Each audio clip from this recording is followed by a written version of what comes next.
So sorry. Excellent. So now we're back. We wanted to make sure that we capture this for anyone that, or even if you love it so much, they want to dial in again. Yeah. Or it's just so much information. You can listen again. Excellent. So Ashley, you joined our team just a few months ago. I did. And in that short amount of time, you are making a huge impact. I've already talked to so many colleagues and friends.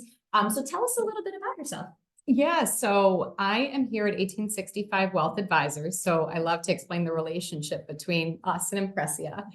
Everywhere where we have a banking footprint, so in Ohio, Pennsylvania, Buffalo, Rochester, all those places we were describing earlier, we have a wealth office. And it's because we really like to take a holistic approach to our clients and look at all aspects of the balance sheet. So not just looking at their, liabilities, but also their assets. So it's great. It allows for a perfect partnership between 1865 and Impressia.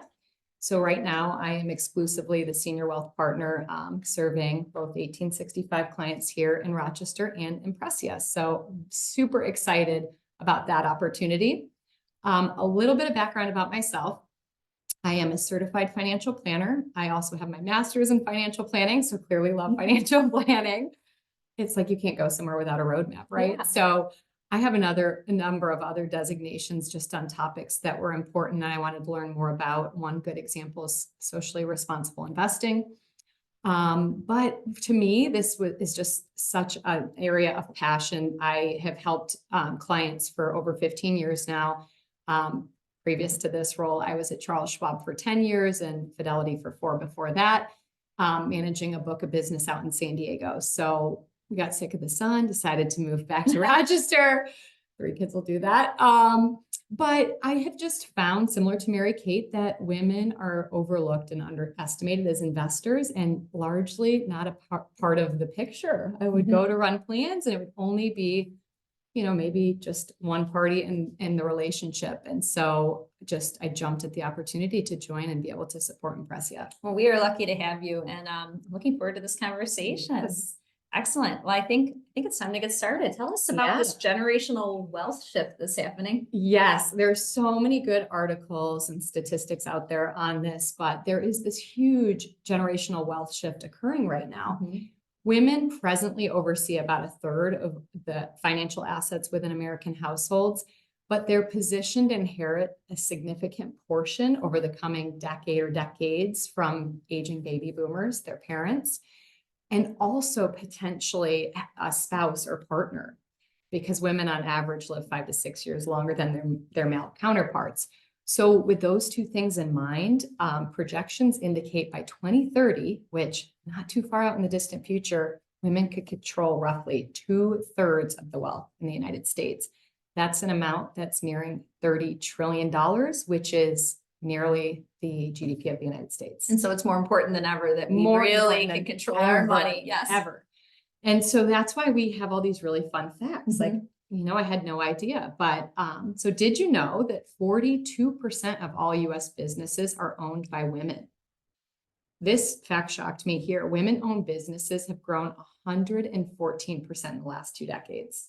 Just a crazy statistic. This one saddens me, but this is what we're working to take care of with Impressia, is that startups with all women teams only received 1.9% of venture capital funding. Wow. Crazy. Given the growth, it just doesn't align. And about half of all our startups in the US are founded by women. Like, just amazing stats. That's amazing. And even on the venture cap statistic, I'm friends with Nicole Casperson, who just started a new company called FinTech is Femme as a media company. Oh, wow. And the whole goal is to be able to increase the percentage of venture capital money that goes to women. Yes. 1/3 of businesses worldwide are owned by women. Women start approximately 849 new businesses every single day in the United States. We're looking to bring 849 women to Impressia Bank every single day. And businesses with gender diverse executive teams are 25% more likely to have above average profitability. And you have a fun fact about CNB. Yeah, I learned this last time I was down in Clearfield, where our home office is. I think 2/3 of our employees at CNB, which is our parent company, are women. So that's why we're so successful. I love it. So we're going to get into the good stuff. So foundations for financial wellness. So if you think about this like the foundation to a house, this is really a good starting place to make sure that then you can build upon this in each decade of your life that we'll go into further. So the first big thing is to have an emergency fund created. This is 3 to 6 months of essential expenses. And this varies, everything in our presentation varies by your individual circumstances. It could be 6 months, it could be 12 months. You'd think about this largely if you have another person contributing to expenses in the household. With 3 kids, I have lots of stuff that comes up, right? If you are a homeowner, there's just lots of things that happen that to help kind of figure out what you should have set aside as an emergency fund of essential expenses. Essentials are really housing, food, gas, groceries, like the things you cannot do without if you did encounter a job loss. Paying down high interest debt. So that's another thing, right? If you're diligently trying to save and put money to the side, you want to make sure that you can kind of eliminate any high interest debt. So not like student loan debt or not potentially, car loans that are at a really low interest rate. But I think when you have a debt that's at 18, 20% interest rates, right? Like we really want to knock that out. So you're not just chipping away at the interest and that you're able to start tacking that principal. So any ideas for kind of getting rid of that high interest debt? Yes, I think that right now, women, or what we're seeing a bit of is that as interest rates are going up, people may have had some credit card balances that were higher than normal, but all of a sudden, now that the interest rates are high, the monthly payments have gone up and they're trying to figure out how do I get out of this? So what we've been helping clients with is looking at fixed rate installment loans, which this way then they know when the end would be over and they have a path to be able to do it. And you can always prepay without penalty, but this way it gives some peace of mind. Yes. And another option I know that, you've helped clients with as well is saying, if we look at, and we do offer that as well, but a 0% transfer credit card, something like that. But then you really do have to work with a financial advisor to get it paid down. to make sure it's paid down in the appropriate time period. Exactly. And then, oh, this is a great question. I'm so sorry to interrupt you, but the top right onto the screen. Yeah, this is a great question. So do you recommend the snowball or avalanche method to tackle credit card debt? It's not one size fits all, but I do love that because we all feel better about achieving something and it's snowballing, right? So it's like, if you go to the gym every day for a month and you're like, I didn't lose a pound, you're probably not going month 2, right? Yes. So if you feel like you're chipping away at the credit cards and you're paying them off, it gives you the motivation to continue on and that snowball effect of paying down other credit cards. So I love that. Thanks for the question. So also, if your employer offers a 401k match, and you want to make sure you're deferring enough out of your paycheck to take advantage of that. So here at our company, we get a 5% match. So it would definitely benefit us, at least in deferring 5% of our pay to make sure we get that free money or that match by our employer. So again, like if it's possible, it's free money on the table for you to try to take advantage of. Fidelity Investments offers a really easy trick for saving and spending called the 50-15-5 rule. 50% of your pay should go towards those essentials, such as housing, food, transportation, utilities, so like your basic expenses, where 15% of your pre-tax pay should be geared towards savings for retirement. So again, in our example of if you're saving 5 and your employer is giving you 5, you're at 10 right there. Really a good, kind of ballpark figure for anyone is trying to get to that 15% level. The 5% should be just short-term savings. So this might be a bucket you automate, right? That each pay period you move money from checking to savings or savings to a brokerage account, but it's kind of out of sight, out of mind, right? And this is going to help buffer additional savings so that you don't have any unexpected expenses that come up that you're constantly tapping your emergency fund. We're trying to avoid that, right? We've worked hard to build that up, but also if we're paying down that high interest credit card balance, we want to make sure that we're not heading to that either. This bucket could be for anything outside of retirement. So kids' college expenses, a wedding, a new car. So it's nice to be adding to that Yeah. bucket as life happens. And I know that you've made some recommendations for clients saying now is a great time for opening a savings account, yeah. a CD, and really talking to your bank advisor, bank Yes. representative to say, what are your current rates and what can I do with this money? Yeah, So absolutely. you don't miss that opportunity. Okay, so what to do in your 20s and 30s. So typically in your 20s and 30s, you have competing savings goals for everyday spending, right? I think we've all felt that the past couple of years in COVID and beyond. Things are very expensive, groceries, gas. So there's competing saving goals to try to tackle everyday savings spending, but paying down student loan debt, saving for longer term goals like a first time home, starting a family, maybe you already have a family, and retirement. So the first thing to do, which will be a common theme today, is to put a financial plan in place. So this can be sitting down with a professional like myself, or if you already have an advisor, but to come up with what's the most important to you, when, and how you're going to get to that goal. It could be back of the napkin. It can be a dream or vision board, as we're kind of nearing the new year, right? A lot of people get New Year's resolutions, say, I want to save an extra $100 a month. But the more likely we put it on paper, statistics show it's more likely you're going to achieve that goal.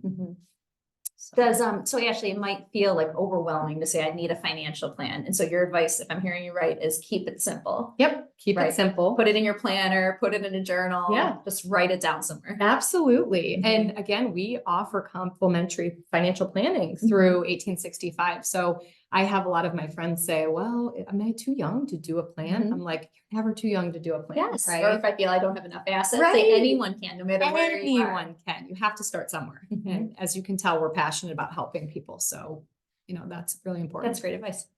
So common theme again, contribute to a workplace savings plan. So you want to contribute at least enough to get the match. If you can get to that 15%, of course, that's the goal.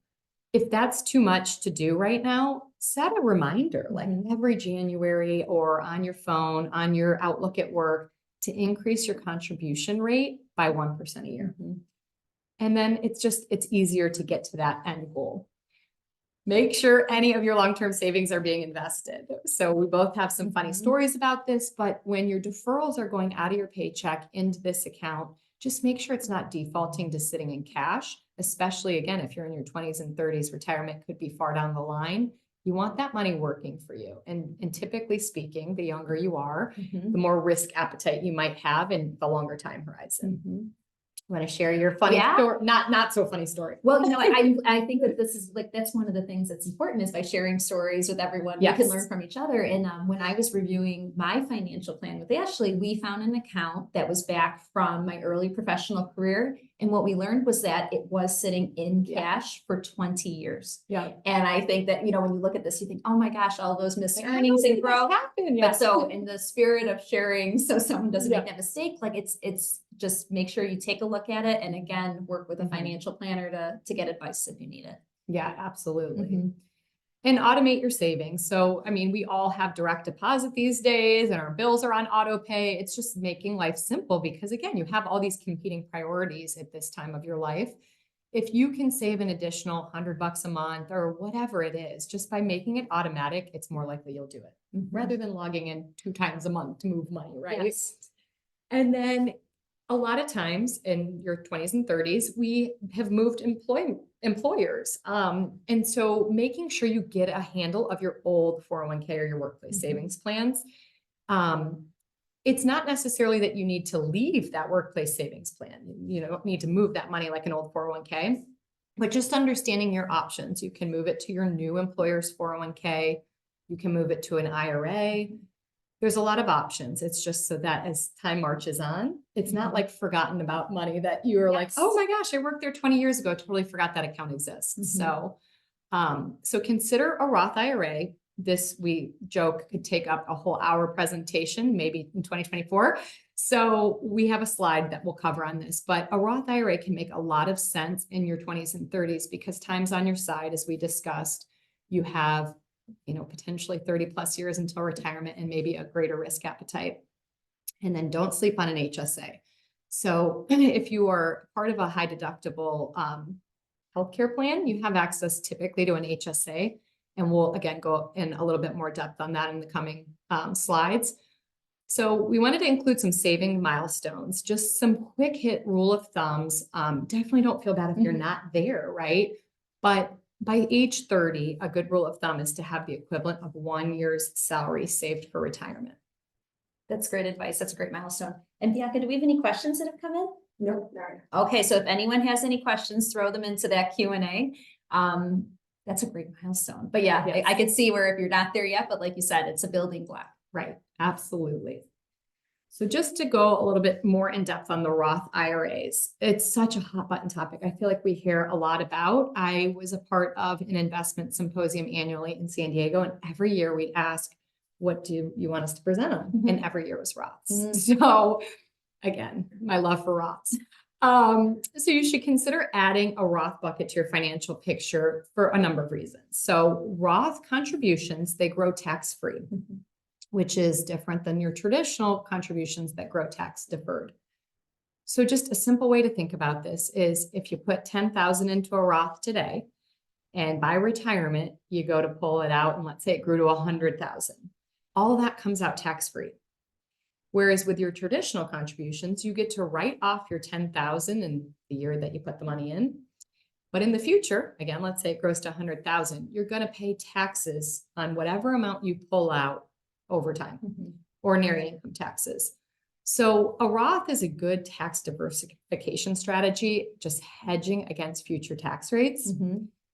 I was joking with Mary Kate that ever since I've been in the industry, people have always said, oh, tax rates will only go higher because of our ballooning budget deficit. And obviously that's not happened over my whole career, but like, Lord knows what will happen in 30 years. So it's just a nice bucket to have where you won't care if tax rates are 50% in the future. So their minimum required distributions, the government mandates for any money that you deferred over years and years and years, at a set point in your 70s, you have to take a percentage of that money out each year. They want to get their tax money, right? But Roth IRAs, because they're not getting tax money, right? They're tax-free. These were after-tax contributions.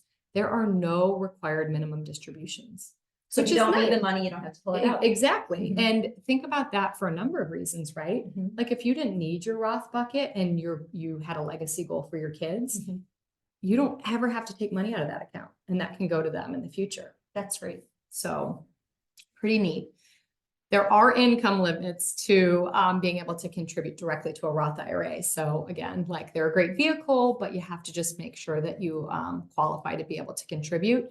For this year, I don't want to go into all the numbers, but married filing jointly, if you make over 228,000, you're ineligible to contribute. So again, work with your planner to make sure that it's something that can fit into your picture. There are no income limits though. I think when we went through this, you go, oh my gosh, like I didn't know this. That. To contribute directly to your Roth 401k or other designated Roth accounts. So if your employer offers a Roth 401k or 403b, you can defer directly out of your pay to that bucket. So super neat, something to consider. And you can split that. Like if you're deferring 10%, you can do 5 Roth and 5 traditional. Okay. Just one last fun fact on Roths. You can withdraw your Roth IRA contributions without taxes and penalties before 59 and a half. That's kind of the magic age in which you can tap your IRA. Because again, you put this money in after paying taxes. But any earnings on that money you contributed would be potentially subject to taxes and penalties if certain conditions aren't met. Okay. So good word to the wise. So HSAs. So these are tax advantage accounts that can pay for medical expenses like vision, dental, co-pays, contacts, glasses. I mean, things that we all typically have, not just people in their 50s, 60s, right? Like you can have these expenses in your 20s and 30s as well. HSAs, they're health savings accounts that are set up in conjunction with a high deductible healthcare plan. So these are considered triple tax advantaged in the sense that you get a deduction off your income. You avoid paying federal, state, FICA, Medicare, and Social Security taxes if it's taken directly from your paycheck. So you get that deduction. The money in the account grows without having to pay taxes for however long you have it in there growing. And if you use it to pay one of these qualified medical expenses, it comes out tax-free. I don't know of any other account that offers that type of tax advantage. So again, it's really why it's a neat thing to consider in your picture. And this was overwhelming to me, like 80% of employers offer some type of contribution into your HSA. It's free money then. Free money again, Mhm. right? Just like the 401k contributions. So really, I mean, this year for a family, I think the contribution limits are $7,750, so $7,750. And your employer might put $1,000 or $2,000 of that limit in for you right off the bat. So you can invest funds in your HSA, which is neat. So again, if you don't need them right away, if you don't have tremendous expenses, you can make that money work for you into the future when you do need it. And another really cool thing is I've never had access to an HSA. We always had flex savings accounts, and it's use it or lose it. Like if you don't use it, then the money's gone. And some of those types of accounts you can't take with you if you leave your employer. HSAs are portable. They are yours. Like you leave and that money is yours. So that's really neat too. They are not subject to those required minimum distribution rules. So again, so few accounts out there like it. The government wants their monies. And then the other cool thing is at age 65, there's no penalty to use the funds for a non-qualified medical expense. That I didn't realize that either. I know. Yeah. It's one of those like hidden things, but you would pay ordinary income like you would on a withdrawal from your IRA or 401k, but if you didn't have a medical expense and you wanted to go on a trip around the world, there you go. It's a great reason to set up a HSA if you're able to. And just to further expand on why they're great in your 20s or 30s, there is a statistic out there that roughly 25% of millennials and kind of Gen Zers that have significant debt, it arose from like a medical accident or emergency. So an HSA just doubles as like an emergency savings account, sparing your actual emergency fund in the event that you do have some major medical accident. We've already talked about this, but everyday expenses that we all have, right? Tylenol, Advil, dental cleanings, that kind of thing you can use to reimburse yourself. And then you can use your HSA in between job changes or a job loss. So to help pay like healthcare premiums, or just again, if you have like a gap in time and you have medical expenses to pay for. We've talked about this again, employers help fund that HSA, but why that's so important is Fidelity Retiree Healthcare Cost estimates that an average retired couple in today's dollars and after-tax dollars will spend $315,000 in healthcare expenses in retirement. Wow. Just that one category. So the reason I love these in your 20s and 30s and beyond is if you don't have large healthcare expenses, you're just letting that balance grow and help with that $315,000 number in the future. So I'm in my 40s. We're going to give some advice for women in their 40s. All right. All right. So women in their 40s, anyone in their 40s, people in their 40s, yes. They're continuing to balance multiple financial priorities, right? And deciding how much to save for retirement versus you have teenage children, right? Or nearing preteens. I have one teenager. It's like time goes in a blink of an eye and you're like, oh my goodness, if it's an important goal to you to help fund some or all of their college savings, you might be juggling how to save for retirement adequately, as well as their college saving, trying to pay down your mortgage before retirement or, you know, pay it off and maybe still high interest debt. I've had a lot of doctor clients that have student loans in their 40s, right? So continue to monitor that financial plan. It's just so important. I think on average every year or two, or if some big change dictates to go back through it, it's a pulse check of where things stand. Try to maximize your workplace savings plan. So again, you know, example, 5%, you're getting that match. You set that calendar reminder every year to increase it by 1% by your 40s. You could be so close to maximizing what you're allowed by the IRS to put in each year into your 401k or 403b. And that number this year is 22,500, and it's normally indexed for inflation. So many people in their 40s are in their peak income earning years, right? And so looking at tax advantage saving strategies to help kind of negate some of the taxes can make sense. This could be utilizing us for treasuries, which have some tax benefits, or municipal bonds. So there's a number of strategies we can help clients with. And then again, just taking a peek at those old employer 401k plans, right? And making sure, should they still stay in those 401k plans, right? Or should they go elsewhere? Should they go to your current 401k? Should they go to an IRA? It's monitoring them as part of your bigger financial picture. It's, I mean, you know, you and I have had a number of employers, right? And it's, you're logging in all different places. How am I invested here? How am I invested there? You want to make sure that it's in sync. You're not like duplicating your investments. And it can be overwhelming if you yourself are not a professional or expert in the space. Oh yeah. It's just that many more accounts to rebalance and look at. So, and then kind of lastly, leveraging professionals. A lot of times people could be really good in one element, or like saving or investing, but making sure that you realize, I think as a financial planner, I try to act as a quarterback for my clients to say, no, we really need to bring in a CPA, or we really need to bring in an estate planning attorney. One example is the CPA, right? So with Impressia, we have a lot of small business owners. And we want to talk to the CPA. Do they have the right business structure, right? Like, should they be an LLC or should they be an S Corp? Excuse me.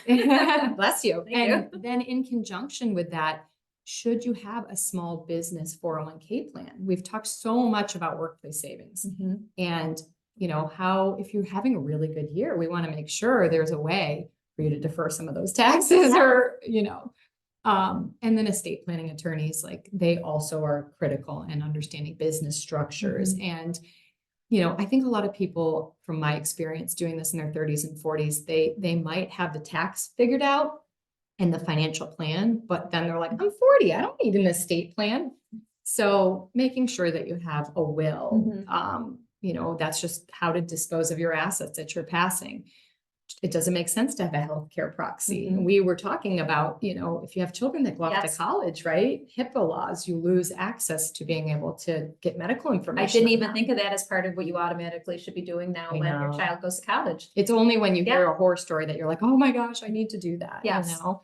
And then like a power of attorney. So my husband again was a Navy SEAL for 11 years and he was gone a lot, like 50% of every year. And hence the move to Rochester. So, you know, it's making sure that when he was gone or abroad, that I had a way to act as his agent or act as him. And that's transacting real estate, refinances, I mean, anything. So really good to leverage those professionals. So saving milestone by age 40 is to aim to have about 3 times your pre-tax salary saved for retirement. Excellent. Thank you. That is great advice. So now we're moving on to our 50s. Yes. Okay. So those in their 50s tend to be in the sandwich years. And what that means is that typically you may be dealing with aging parents and their healthcare concerns, witnessing firsthand a front row seat as to the healthcare costs, which vary tremendously by state.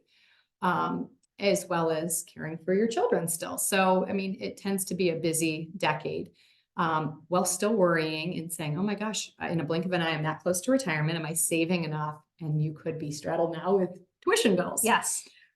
So again, common theme, check in on that financial plan, just a health check, just like you would any doctor.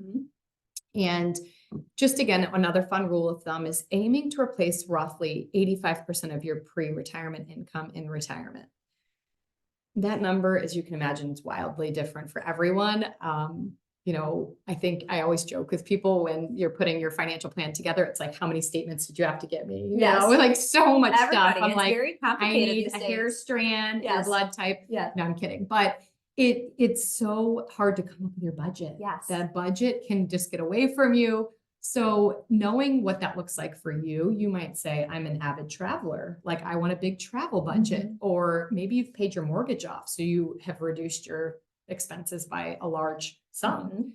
So that's just, again, a ballpark, but that's when you go through that plan, we will really look at what are you spending now? What's going away when you retire? What's not going away? What's going to increase? Social Security. It's important to just know the basics, I think, in your 50s, because the laws over time, they do change and they could continue to change, just given what our Social Security system looks like today. But just in general, the earliest you can start Social Security is 62. For most people, I should say. Full retirement age is typically age 66 to 67, depending on your birthday. And the latest most defer Social Security to is age 70.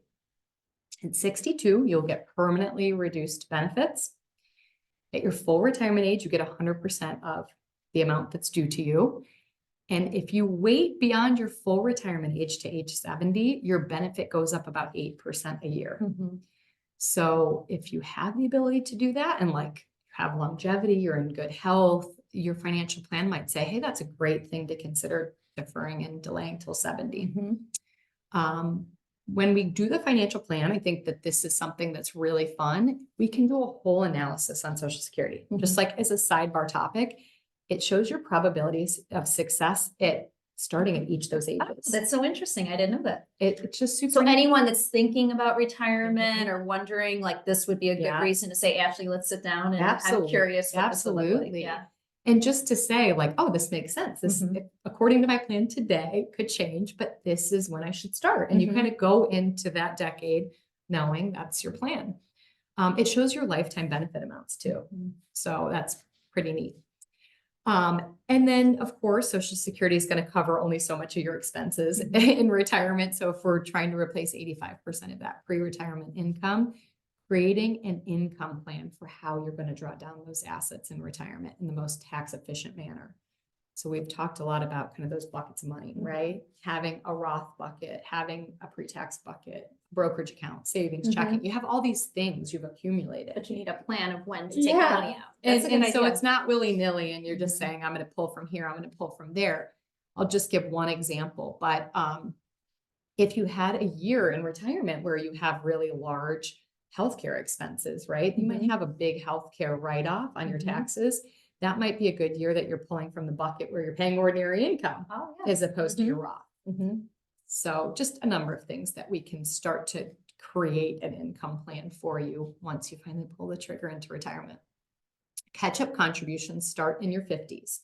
So this is a heavy lift, but again, if you're already maximizing your workplace savings plan, as we talked about in your 40s, you can contribute when you're 50 or older an additional $7,500 a year into your employer-sponsored plan or your 401k and $1,000 into your IRA. So, and for your health savings account, you can do an additional $1,000 after age 55. Oh, great. So saving milestone by age 50, 6 times your pre-tax salary. So again, just something to aim for. So now you're in your 60s. Thanks for traveling a long time here with us, right? So what to do in your 60s? So those in their 60s preparing for the transition into retirement, typically really thinking about Social Security and when to collect, and then considerations on healthcare. This could be long-term care or just, again, like Medicare supplemental policies. Like there's a lot of healthcare decisions to make in your 60s. And again, rising costs of healthcare continue to be a struggle for many. So in your 60s, I mean, of course, everything that we've kind of covered up until now is important, but I think really honing in on your investment options and the different strategies that we can help replace income. And that's different for everyone. Investing, you know, it's an art and a science. It's not like a one size fits all. I've had clients in the past, even in that 0% interest rate environment, that say, I'm not tapping my principal. So you better figure it out, right? Like, how can I get interest? How can I get dividends to live off of? So there's total return strategies where you just say, hey, I'm taking this set amount out monthly, no matter how you get me invested. Annuities. I mean, there's different guaranteed ways to generate income in retirement, depending on someone's preferences. And then rebalancing your portfolio if your situation dictates such. So again, as you're nearing retirement, if your plan shows that you're going to be pulling a lot from those accounts in retirement to replace that 85% of income, we don't want you to be 100% invested in the stock market, right? I mean, imagine if you've diligently saved, like folks that approached 2008, had $1 million, the market's down 40, and you go into retirement going, I was a millionaire and now I have 600,000. So we want to look at and do a nice check on risk in the portfolio as it relates to when you need the money. And then just making sure you understand the laws. They change all the time. You've probably heard of the CARES Act, the Secures Act 2.0, and they're like this thick of documents to read, but staying abreast of the laws that will impact you. And I would say this is something really good that your planner is being educated on, right? And able to kind of communicate to you. But your required minimum distributions, they tend to start in your early 70s, as we've mentioned. It's a set percentage that changes each and every year that's required of you to take from the accounts. Mm-hmm. The other big thing I'll just quickly touch on is that this is fun. I don't know if you know this either because it's relatively new-ish, but the way that people inherit accounts, you might have heard of like stretch IRAs. And it used to be if you passed away and let's say your spouse predeceased you, your money went to your children, they could take your required or their required minimum distributions over their lifetime. So a very small amount depending on the age in which they inherit the money. Well, the government changed that a couple of years ago that now those IRA assets have to be depleted in 10 years. So I did not know that. I mean, that's huge if your children inherit the money in their peak income earning years and they have to drain it. I mean, Ashley, you and I are going to be working together for the next 30 years. So this is great. I got your back. Stay up to date on all this. But then you're ready to make the transition into retirement, right? The last thing I'll say here, do we have a question? The last thing I'll say here, and then we're wrapping and we'll have time for questions, is financial planning, it's fluid, even in retirement. Like if you retire at 67 and you're like, great, I'm done. There's always things that come up. Like, can I now afford to like do this contribution to charity that I love or pay for my grandkids' education? So sticking with me and continuing to go through the plan is a common theme here, but that's something I always do with clients, no matter the age. That's 60s, 70s, 80s, and beyond. Saving milestone, 8 times your salary at 60 and 10 times your salary by 67. That is great advice. I'm not sure if I can see. It looks like Abigail asked a question. She raised her hand. I don't know if Abigail can come off mute or if she can put her question into the Q&A. Yeah, have her take it. Oh, okay. So Abigail, if you can put your question into the Q&A, we'll be able to read it off and answer it. And we'll give Abigail a moment to do that. But that was great information, Ashley. I hope. It's a lot. So I think what we would really suggest is, you know, it's nice to dig into the details of what's important to you, no matter the decade of life that you're in, and just reach out to us. We are happy